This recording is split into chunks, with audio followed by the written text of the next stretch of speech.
রব্বুল আলামিনের মহান প্রভুর দরবারে শুকরিয়া জ্ঞাপন করি, যিনি আমাদেরকে আমাদের মায়ের থেকে কোটি কোটি কোটি কোটি গুণ বেশি স্নেহ, ভালোবাসা এবং মহাব্বত যত্ন করেন। সকলে বলি আলহামদুলিল্লাহ। তারপরে বলে জনাব রাসূলুল্লাহ সাল্লাল্লাহু আলাইহি সাল্লাম, যিনি তিনার জীবনে প্রতিটা মুহূর্তে তার উম্মতের চিন্তা করেছেন, এমনকি তিনি ওফাত হওয়ার সময় সেই সময়টুকু তো উম্মতের চিন্তা করেছেন, অর্থাৎ আমাদের শেষ উম্মতের চিন্তা করেছেন, কথা ভেবেছেন। সেই দয়ার নবী, মায়ার নবী হযরত মুহাম্মদ সাল্লাল্লাহু আলাইহি সাল্লাম, তিনার উপর শত কোটি দরুদ ও সালাম শান্তি দ্বারা বর্ষিত হোক। আল্লাহুম্মা সাল্লি আলাইহি আল্লাহুম্মা বারিক আলাইহি। আজকে সংক্ষিপ্ত জুমার খুতবার আলোচ্য বিষয় জান্নাত ও জাহান্নাম। কারণ আমরা যারা পৃথিবীতে আমরা ফজরে উঠছি, ইশারে 5 ওয়াক্ত সালাত নিয়মিত আদায় করছি, ফজরে কোন শীতের মধ্যে উঠে আরামের ঘুমকে ত্যাগ করে ফজরের সময় যে ঠান্ডা পানি দিয়ে ওযু করে নামাজ পড়ি, আদার্স 5 টাইম আরো আছে, এই নামাজগুলো নিয়মিত এবং ইসলামের যে নিয়ম কানুনগুলো আমরা প্রতিটা মেনে চলি জীবনে, এই সকল কষ্টগুলো করার অবশ্যই একটা ফল আছে। এবং যারা আমরা করি না এগুলো, তাদেরও কিছু ফল আছে। অর্থাৎ আমরা যারা ফজরে কষ্ট করে ওযু করে নামাজ পড়তে আসি, এর অবশ্যই একটা কিছু উদ্দেশ্য আছে। তার উদ্দেশ্য সে জান্নাত হাসিল করবে, এই উদ্দেশ্য। যারা আমরা করি না তাদের জন্য আলাদা। অর্থাৎ মানুষের শেষে, জীবনের শেষে যে দুটি ডেস্টিনেশন আছে, সেটা হলো একটা জান্নাত এবং জাহান্নাম। এই দুটি মানুষের জায়গায় স্থান। এবার আমাদের জীবনের উদ্দেশ্য হলো জান্নাত হাসিল করা এবং জাহান্নাম থেকে পরিত্রাণ চাওয়া। আল্লাহ রাব্বুল আলামিন কোরআনের মধ্যে এই জাহান্নাম সম্পর্কে বলেন, ওয়াসিকাল লাযিনা কাফারু ইলা জাহান্নাম সুমারা হাত্তা ইযা জাউহা ফুতিহাত আবওয়াবুহা ওয়া ক্বাল। যখন জাহান্নামীদেরকে, অর্থাৎ যারা গুনাহ করেছে জীবনে, এই গুনাহগার, অর্থাৎ কিয়ামতের দিন যাদের ফয়সালা হয়ে যাবে যে এই সমস্ত লোকগুলো জাহান্নামে যাবে আর এরা জান্নাতে, তো জাহান্নামীদের যখন একটা দল করা হবে, তাদের পশুদের মতো, ছাগল গরু ইত্যাদি একটা দল বেঁধে যখন আমরা হাঁকিয়ে নিয়ে যাই, সেইভাবে করে আল্লাহ বলেন ওয়াসিকাল লাযিনা কাফারু ইলা জাহান্নাম সুমারা, যখন জাহান্নামীদেরকে পশুদের মতো দল বেঁধে হাঁকিয়ে নিয়ে যাওয়া হবে, ইলা জাহান্নামের দিকে, জুমারা পশুদের মতো দল বেঁধে তাদেরকে হাঁকিয়ে নিয়ে যাবে জাহান্নামের দিকে। হাত্তা ইযা জাউহা ফুতিহাত আবওয়াবুহা ক্বাল, এবং যখন তারা জাহান্নামের গেটে পৌঁছে যাবে, তখন জাহান্নামের গেট অটোমেটিক আগে থেকে খুলে থাকবে। সেখানে যখন পৌঁছে যাবে, তখন সেখানে ফেরেশতা বলবে যে খাসানাতুহা আলাম ইয়াতিকুম রাসূলুম মিনকুম ইয়াতলুনা আলাইকুম আয়াতি রাব্বিকুম। তখন সেই জাহান্নামের যে দরজা, যে ফেরেশতা থাকবে, সে বলবে, সকল মানুষ যে জাহান্নামীদের সেখানে নিয়ে আসা হয়েছে, তখন সে তাদেরকে প্রশ্ন করবে, আলাম ইয়াতিকুম রাসূলুম মিনকুম, তোমাদের কাছে কি রাসূল পৌঁছায়নি? আল্লাহর পক্ষ থেকে কোনো বার্তা পৌঁছায়নি? হকের কথা বলবে, তোমাদেরকে এই জাহান্নাম থেকে ভয় দেখাবে, এমন কোনো মানুষ আসেনি? তখন তারা বলবে, ক্বালু বালা আশিরু ওয়ালাকিন হাক্কাত কালিমাতুল আযাবি আলাল কাফিরিন। তারা আমাদের বলেছিল এই জাহান্নাম সম্পর্কে, অবগত করেছিল যে জাহান্নাম আছে এবং জাহান্নামে আল্লাহ রাব্বুল আলামিন গুনাহগারদের জন্য রেখেছেন। এটা মারাত্মক ভয়ঙ্কর জাহান্নাম আছে, এই ভয় আমাদের দেখিয়েছিল, কিন্তু আমরা সেটাকে মিথ্যা বলা করেছিলাম, আর তাদের কথা আমরা মিথ্যা বলা করেছিলাম। এই জন্যই আজকে আমরা এই জাহান্নামে। তখন তারা ফেরেশতারা বলবে, কিলা দুখুলু আবওয়াব জাহান্নাম খালিদিন, তোমরা চিরস্থায়ী জাহান্নামে প্রবেশ করো, যেখানে তোমাদেরকে চিরস্থায়ী থাকতে হবে। সেই ফেরেশতা তখন বলে দিবে, আর তাদেরকে জাহান্নামে নিক্ষেপ করা হবে। এই জাহান্নাম আল্লাহ রাব্বুল আলামিনের সবথেকে রাগ, সবথেকে গজব, সবথেকে লানত, এই সমস্ত জিনিস দিয়ে আল্লাহ রাব্বুল আলামিন জাহান্নামকে তৈরি করেছেন। আল্লাহর যত রাগ আছে এই জাহান্নাম দিয়ে সেগুলো প্রকাশ করবে। তাহলে এই জাহান্নাম কতটা ভয়ঙ্কর, উত্তপ্ত হতে পারে, এবং এটা বড় কতটা, এর আয়ত্ত, এর চওড়াই, এর স্পেস কতটা, এর বড় কতটা এই জাহান্নাম। আমরা এর আগে শুনেছি হয়তো যে কি হাসরের ময়দানে জাহান্নামকেও নিয়ে আসা হবে এবং জান্নাতকে নিয়ে আসা হবে, জাহান্নামকেও নিয়ে আসা হবে। ওয়াইদাল জাহিম সুইরাত, জাহান্নামকে কিয়ামতের দিন আরো উত্তপ্ত করা হবে। ওয়াইদাল জান্নাতু উযলিফাত, এবং জান্নাতকে কাছে নিয়ে আসা হবে কিয়ামতের দিন। ওয়াজা রাব্বুকা ওয়াজিআ ইয়াওমাইদিন বিজাহান্নাম, কিয়ামতের দিন জাহান্নামকে নিয়ে আসা হবে। আর ইয়াওমাইযি ইয়াতাযাক্কারুল ইনসানু ওয়া আন্না লাহু যিকরা, আর সেই দিন মানুষ স্মরণ করবে যে আমরা জীবনে কি করেছি, সেই জাহান্নামকে দেখে মানুষ স্মরণ করবে। অর্থাৎ জাহান্নামকে নিয়ে আসা হবে হাসরের ময়দানে। কেমন? সেই জাহান্নামের গায়ে 70,000 জিঞ্জির লাগানো থাকবে, আর প্রত্যেকটা জিঞ্জিরে 70,000 করে ফেরেশতা থাকবে, আর ওই ফেরেশতাগুলো জাহান্নামকে আটকে ধরে থাকবে, টেনে ধরে থাকবে তাকে সামলানোর জন্য। উটকে যখন উটকে নিয়ে আসা হয়, দেখবেন 2-3 জন লোক দুইটা লাগাম লাগিয়ে ধরে থাকে, যে উটটা চলে না যায়, দৌড়ে কোথাও না চলে যাবে। এইভাবে করে জাহান্নাম যেন ভড়কে যেন মানুষের উপর না চলে যেতে পারে, এই জন্য জাহান্নামকে তারা কন্ট্রোল করবে। কতটা? 70,000 এক একটা জিঞ্জিরে ধরে রাখবে, আর 70,000 জিঞ্জির থাকবে। আর এক একটা ফেরেশতার ক্ষমতা পৃথিবীতে যদি পা দেয়, গোটা পৃথিবীকে কাঁপিয়ে দিবে। সেরকম ক্ষমতাবান ফেরেশতা 70,000 সেই জাহান্নামকে ধরে থাকবে। জাহান্নাম কত বড় হতে পারে! এবং এই জাহান্নাম সবথেকে নিম্ন শাস্তি কি?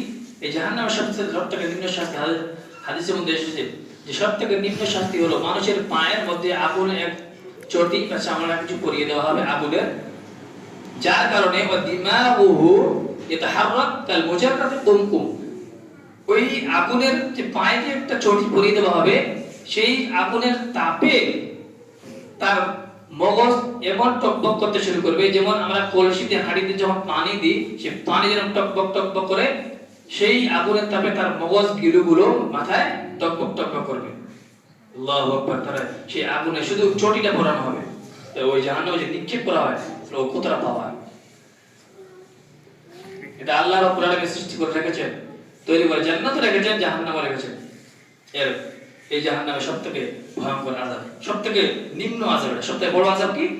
সবথেকে বড় আযাব হলো যে আল্লাহ রাব্বুল আলামিন বা মানুষের জন্য সবথেকে আযাবের বিষয় হলো, কোরআনের মধ্যে সূরা মুমিনে বলছে, রব্বানা আখরিজনা মিনহা ফাইন উদনা ফাইন্না যালিমুন। যখন জাহান্নামীদেরকে জাহান্নামে দেওয়া হবে, তখন তারা সেখানে থাকতে থাকতে থাকতে থাকতে বিরক্তি হয়ে যাবে, আর আযাব সইতে সইতে তারা আর সইতে পারবে না, চিৎকার করবে। সেই সময় তখন বলবে, রব্বানা আখরিজনা, আমাদের প্রতিপালক আমাদের এখান থেকে বের করো, ফাইন উদনা ফাইন্না যালিমুন, যদি আমরা আবার এখান থেকে বেরিয়ে গুনাহ করি তাহলে আমরা গুনাহগার হব, তখন আপনি আমাদের এখানে দিবেন। তারা এই আকুতি করে বিনতি করবে, কিন্তু আল্লাহ তাআলা বলেন, ক্বালা আকসাউ ফিহা ওয়া লা তুকাল্লিমুন। আল্লাহু আকবার। মানুষের জন্য সবথেকে বড় আযাব হলো এটা, ক্বালা আকসাউ ফিহা ওয়া লা তুকাল্লিমুন। তো জাহান্নাম থেকে দেখে বলবে, ইকসাউ, এই কথাটি হলো খাসাআত আনিল কলবি, আমি আমার কাছ থেকে কুকুরটাকে দূরে সরিয়ে দিলাম। কুকুরকে আমরা যখন কাছে থেকে দূরে সরিয়ে দিই না, ছাই ছাই করতে দিই না, চল যা। খাসাআত এই ব্যাপারটা কুকুরের জন্য ব্যবহার করা হয়। আল্লাহ রাব্বুল আলামিন কোরআনে বলেন, ক্বালা আকসাউ ফিহা ওয়া লা তুকাল্লিমুন, চুপ, ওয়া লা তুকাল্লিমুন, আমার সঙ্গে কথা বলবে না। সবথেকে মারাত্মক।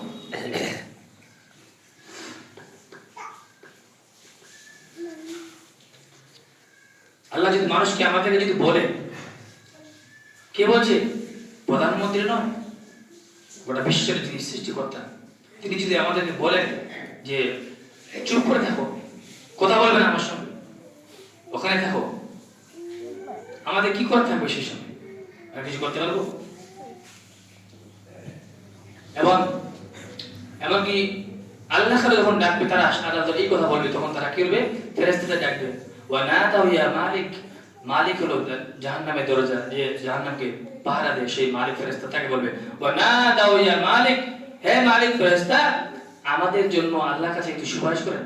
লিয়াকদি আলাইনা রাব্বুক, আপনার রবকে বলুন আমাদেরকে এই জাহান্নাম থেকে বাঁচান।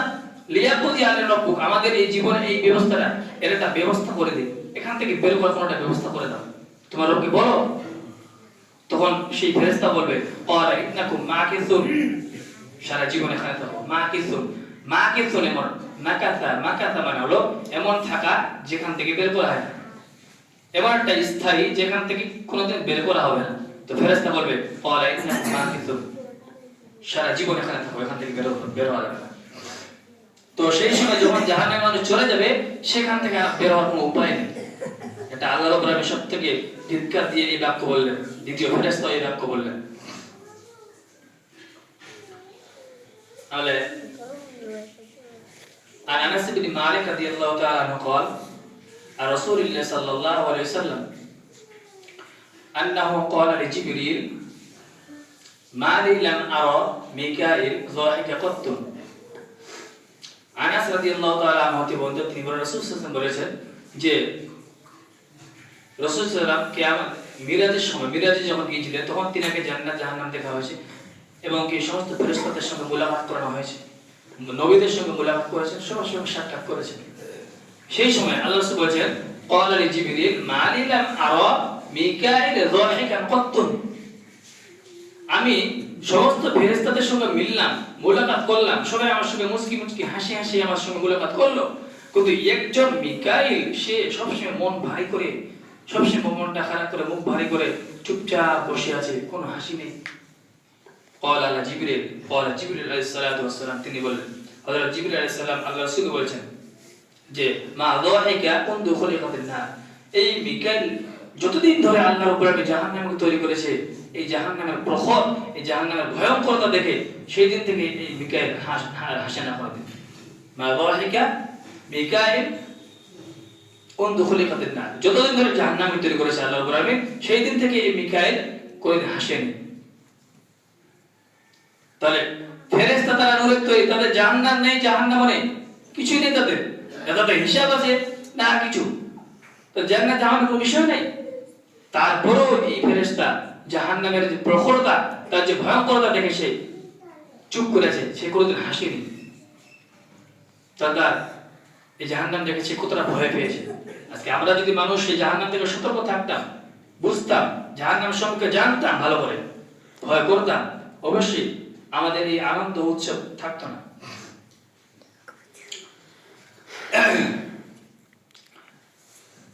আল্লাহ রাব্বুল আলামিন সূরাতুল বাকারার মধ্যে বলেন ফামা আসবারাহুম আলান নার, জাহান্নামকে যখন তৈরি করার পর আল্লাহ বলেন ফামা আসবারাহুম আলান নার, মানুষ কি এই জাহান্নামের আগুনকে সইতে পারবে? আল্লাহ তাআজ্জুব করে কথা বলছে, অবাক হয়েছে। আর মানুষ যখন অবাক হয়ে যায়, কি করে বলি হ্যাঁ সে কি করতে পারবে? কিন্তু এটা কে অবাক হচ্ছে? মহান রব্বুল আলামিন। তিনি কেমন অবাক হবেন?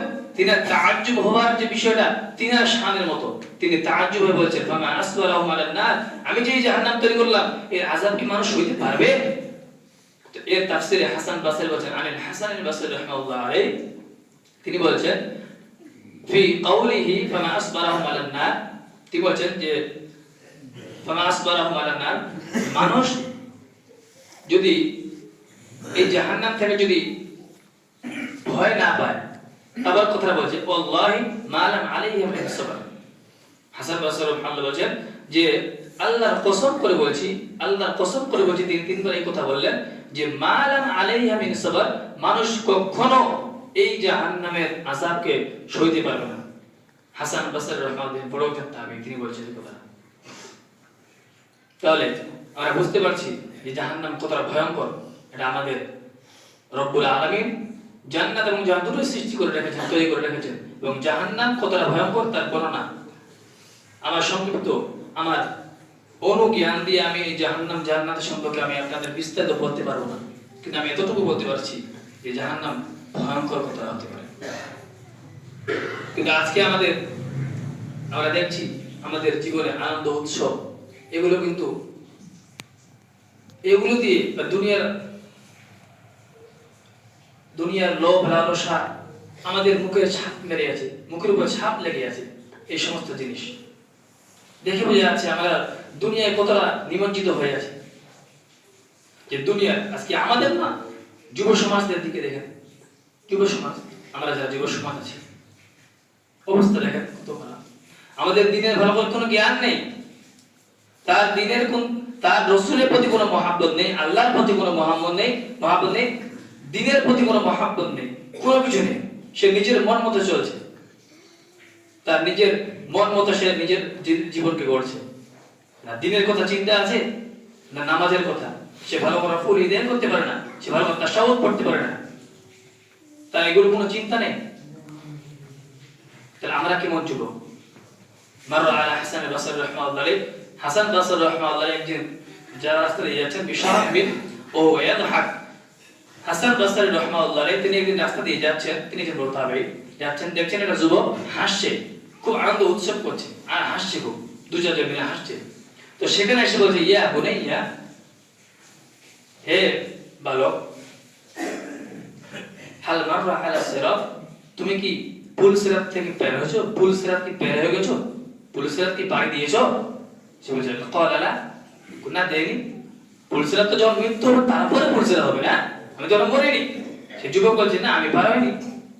তখন বলছে হাল তাদরি ইলা জান্নাতি তাসিরু আম লা ইলা জান্নাহ, তুমি কি জানো যে তুমি জান্নাতে যাবে না জাহান্নামে যাবে? সে বলছে না, ক্বালা লা, আমি জানি না। তো বলছে ফিমা ফি হাদা যাহিক, তা তুমি এইভাবে হাসছো কেন? হাসান বাসরি রাহমাতুল্লাহ সেই যুবককে বলছে যে তুমি জানো না নিজে যে তুমি জান্নাতে যাবে না জাহান্নামে যাবে, তুমি ভুল সিরাত তো পার হওনি, তা তুমি এইভাবে হাসছো, এইভাবে আড্ডা করছো, তার মানে কি? ফামা রুইয়াল ফাতিহা বা'দা যালিকা ইয়াউমুল হক, সেই যুবককে সেই দিন থেকে নিয়ে মরা অবধি আর কোথাও হাসতে দেখা যায় না। তারা কেমন যুবক ছিল? তাদের কথা একটা বাক্যে, তার এই কথাটা অন্তরে এমন ভাবে গেঁথে গেছে যে আজকে আমাদেরকে যদি আমরা কত জুমার খুতবা শুনছি, কত জায়গায় কত বক্তা শুনছি, হাদিস শুনছি, কত মাসআলা মাসাইল শুনছি, কিন্তু আমাদের অন্তরে এগুলো যায় না, যায় না এগুলো আমাদের। আমরা যে কোরআনগুলো ভুলে ভুলে কানে ঢেলে দিই, তারপর আমাদের জীবনে পরিবর্তন নেই, পরিবর্তন নেই জীবনে আমাদের। এর কারণ একটাই, যে আমাদের অন্তরগুলো মরে গেছে। এই কুলুবিহিম মারাদ, অন্তরগুলো মরে গেছে আমাদের, অন্তর সমস্যা, অন্তর মরে গেছে, যার জন্য এই জিনিসগুলো আমাদের হচ্ছে। दिल है, दिल के लिए मौत मशीनों की हुकूमत है, दिल के लिए मौत मशीनों की हुकूमत, एहसास मुरव्वत कुचल देते हैं ये आलम। আজকে একজন কবি লিখেছেন যে মানুষের যে অন্তর মরে যাচ্ছে, এর কারণটা এহসাস মুরব্বত, মানুষের অন্তর মরে গেছে, তার যে অনুভব করার যে ক্ষমতা এটা মরে গেছে। যে অনুভব যে করবে যে দিন কি, ইসলাম কি, মুহাম্মদ সাল্লাল্লাহু আলাইহি ওয়াসাল্লামের জীবনী কি, তার চরিত্র কি, আমার হাকিকাত কি, আমি যে মুসলিম, আমার হাকিকাত, আমার ভূমিকা কি কি হতে পারে, এই যে বিষয়গুলো অনুভব করবে, এই অনুভবটা মরে গেছে। কোন জানেন? বলছে যে কুচল দিতে হ্যাঁ আলাদা, এই সমস্ত আমাদের যে বস্তু জগতে আমরা কি আছি, নিমজ্জিত হয়ে আছি। আজকে মোবাইলের মাধ্যমে এটা বাইক যদি পেয়ে যায়, বাইক যখন ছেড়ে চলে যাচ্ছে, বাইকটা চালানো দেখে বসে আছে, ওর না নিজের জীবনে কোনো খেয়াল আছে, না ওর নিজের মায়ের কথা হবে, না ওর কোনো বাবার কথা হবে। সে যে জোরে বাইকটা নিয়ে যাচ্ছে, তাহলে বোঝা যাচ্ছে ওর নিজের জীবনে মায়া ভাবে না, সে ভাবে না যে, কারণ এই বাইকটা এত জোরে নিয়ে যাওয়ার কারণ কি, তার মরণের বিষয়গুলো চিন্তাই নেই। যদি কিছু হয়ে যায়, এটা কথা ভালো বলে দিই যে আমরা যারা বাইক জোরে জোরে চালাচ্ছি, এইভাবে চালাচ্ছি, জীবনের মায়া ত্যাগ করে আমরা জীবনের যে মরণের বিষয়টা ভুলে গেছি, মরতে হবে। আমাদের যদি এই বাইক চালাতে গিয়ে যদি আমাদের নাক ফেটে যায়, মাথা দিয়ে রক্ত বের হয়, আমাদের পা ভেঙে যায়, এই বিষয়টা কিন্তু আমাদের মা দেখতে পাবে না। তো আমাদের মায়েরও চিন্তা নেই, না দিনের চিন্তা আছে, এটা হলো বাইক নিয়ে চিন্তা নেই। আচ্ছা, মোবাইল নিয়ে পড়ে থাকি, মোবাইলে যখন দেখছি, মোবাইল দেখতে দেখতে এমন ভাবে নিমজ্জিত হয়ে আছি যে আজানও শুনতে পাচ্ছি, কিন্তু আজানে ভুরুক্ষেপ নেই। নামাজের কোন ওয়াক্ত হচ্ছে তাই না? আমাদের যুব সমাজ বসে থাকছে, মরে আজান দিচ্ছে, তখন বলছে চলো বাড়ি যাবো। নাউযুবিল্লাহ, আজান দিচ্ছে তখন, এত যখন ওখানে গল্প ছিল, আজান দিল বলে চলো বাড়ি যাবো। আজান দিলে বাড়ি যেতে হয়, ওর এটা জ্ঞানই নেই, সে অনুভব করতে পারে না যে আজান দিল মানে কি, আমাকেই তো ডাকছে, আমি তো মুসলিম, না অন্য কাউকে ডাকছে, আমাকেই তো ডাকছে। এই বিষয়গুলো অনুভব করার যে বিষয়টা আমাদের মরে গেছে, অনুভব করতে পারে না।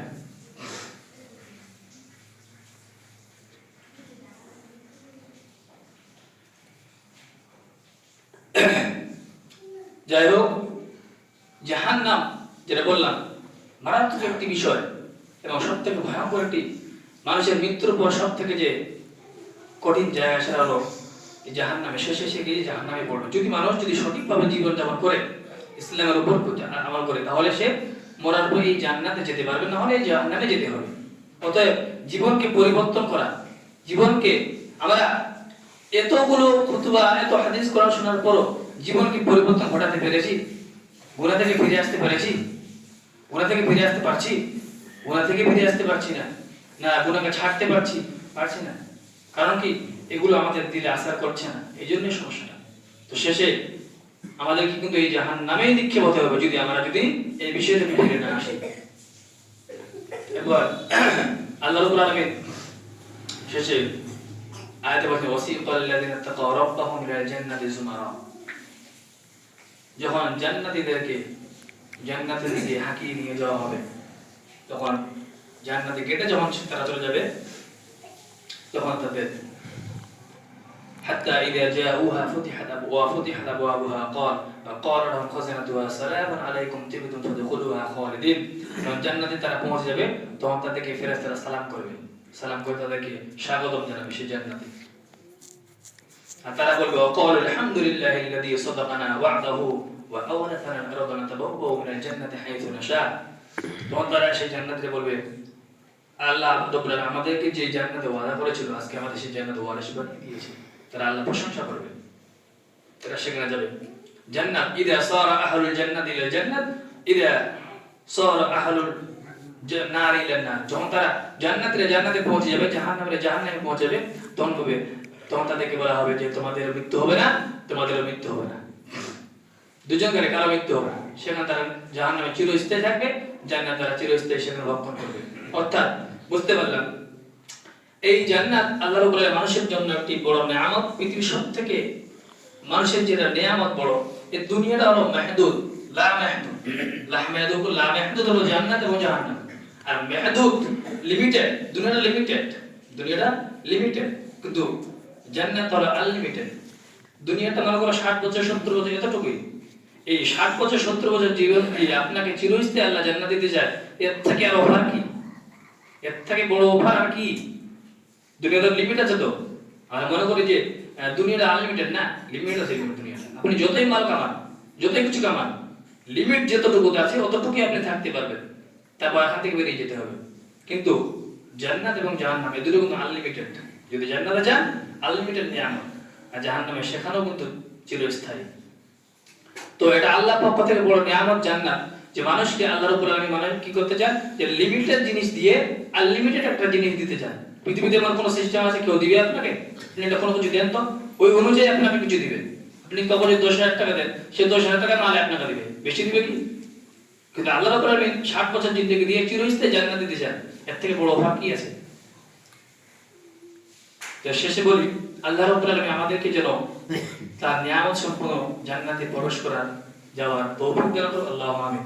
আল্লাহুম্মা ইন্নী আসআলুকা জান্নাতুল ফিরদাউস, আল্লাহুম্মা ইন্নী আসআলুকা জান্নাতুল ফিরদাউস, আল্লাহুম্মা ইন্নী আসআলুকা জান্নাতুল ফিরদাউস ওয়া কিনা আযাবান নার, ওয়া কিনা আযাবান নার। আল্লাহুম্মা আজিরনি ফি, আল্লাহুম্মা আজিরনি মিনান নার। শেষে দোয়া করি আল্লাহ রাব্বুল আলামিন আমাদেরকে যেন সঠিক বুঝ দান করেন এবং সঠিকভাবে জীবনকে পরিচালনা করার তৌফিক দান করেন, এবং আমাদেরকে আমরা যে গুনাহে লিপ্ত আছি সেই গুনাহগুলো ছেড়ে আল্লাহর দিকে ফিরে আসার তৌফিক দান করেন। আল্লাহুম্মা আমিন। যারা আমরা এখন অসুস্থ আছি আল্লাহর উপরে আমাদেরকে তুমি সুস্থতা দান করো। আল্লাহুম্মা আমিন। যারা ঋণগ্রস্ত আছি তাদেরকে ঋণ পরিশোধ করার তৌফিক দান করো। আল্লাহুম্মা আমিন। আল্লাহ আমাদেরকে সঠিক বুঝ দান করো, ইসলামের জিনিসগুলো, ইসলামের যে কৃষ্টি কার্যগুলো আমাদেরকে কদর করা, সেগুলো গুরুত্ব দেওয়ার তৌফিক দান করো। আল্লাহ আমাদের আমলকে তুমি সংশোধন করো এবং সংশোধন করার ব্যবস্থা করে দাও। আল্লাহুম্মা আমিন। আল্লাহুম্মা সাল্লি